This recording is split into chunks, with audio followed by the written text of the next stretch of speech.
ye se Odline ki entre nan téléphone ou nan tablette ou nan computer la ka wè. Comment nou ye? Mes amours, je dis an mwen poton an vidéo pour nous, vidéo ça, make-up ça, ok?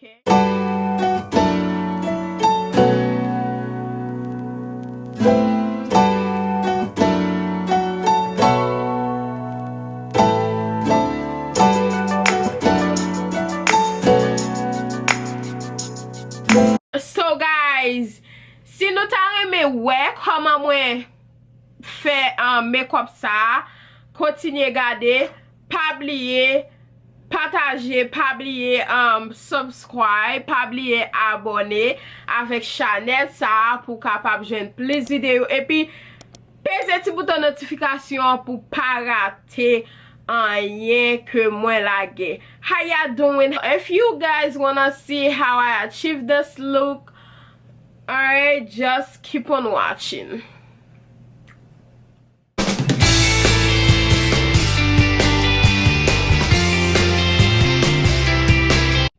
I use the Crayon Case Matte Book palette for this look, guys. So I use the first color, I use a pink one, the lighter pink. For the crease, I use the brighter pink, the darker pink, and then I use yellow, I use purple for the before the crease. I mean, yeah, I use the dark pink for the crease, and then yeah, guys, mwen utilize the Matte Book palette, se Crayon Case ki nan kompare Crayon Case lan. So mwen utilize premier pink lan, premier pink nou wè ki pi pal la. Apre sa se pink ki pi fonse a mwen utilize nan kote crease lan. Konya nou kapab wè jama blende. So it's all about blending. Fok ou blende lo a fè make-up lan. So konya map koupe crease lan, sa m'utilize kom toujou.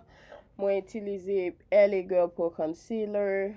Nime blanc mwen utilize pou m kapab koupe crease lan. E pi tou bos ki nan mem nan mwen kwese nan Juvia's Place. Mwen te achete bos sa nou wè nan mwen nan. Konya la mem nan lo fin mette, lo fin koupe crease lan. Fok ou bien tape li pou crease lan pou l'pa paret. Pou l'ka paret tre souple. Se sa ke mwen fè. Ouais, et ça fait moi utiliser un boss qui plat pour les tout ni pour couleur rose m'a mette kounya là moi utiliser yon qui très plat pour me capable mettre li. Guys, I use the LA Girl Pro concealer, the white color I use for it, and then I use the pink, the darker shade, I don't know. And then I use NYX eyeliner, as you guys can see it.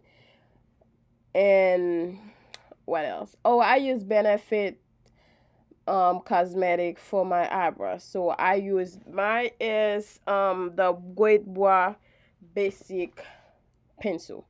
That's what I always use for my brows. Moi toujours utiliser Benefit Cosmetic de Guet Bois pencil pou m kapab fè souci mwen. Konya nou wè map mette moisturizer. So you have to use a primer, something under your makeup. This white thing you guys see, I always use it to set up my primer.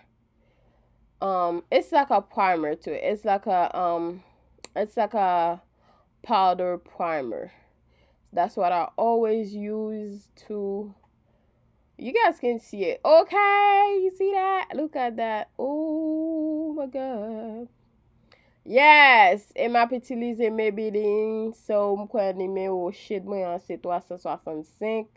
M'a utilize yon éponge m kapab fè li. C'est kon sa tout. Ou kapab utilize yon brosse pou kapab fè li. Oh my god! Li vraiment dépend de ou. Li vraiment dépend de ou lo a fè li. Ou kompren? So konya la m'a utilize Maybelline pou m kapab fè pou m kapab fè highlight. I think it's Maybelline. Yeah. For my highlight. And you guys, I use the powder, Black Radiance powder, so I can contour. I don't use any liquid. Yeah, it's not I don't use any liquid for my contour. I don't usually use liquid stuff to contour. So I always yeah, sometimes I do use a liquid, but well, right now I'm using Black Radiance. Okay? And mwen utilize setting powder, banana setting powder pou m kapab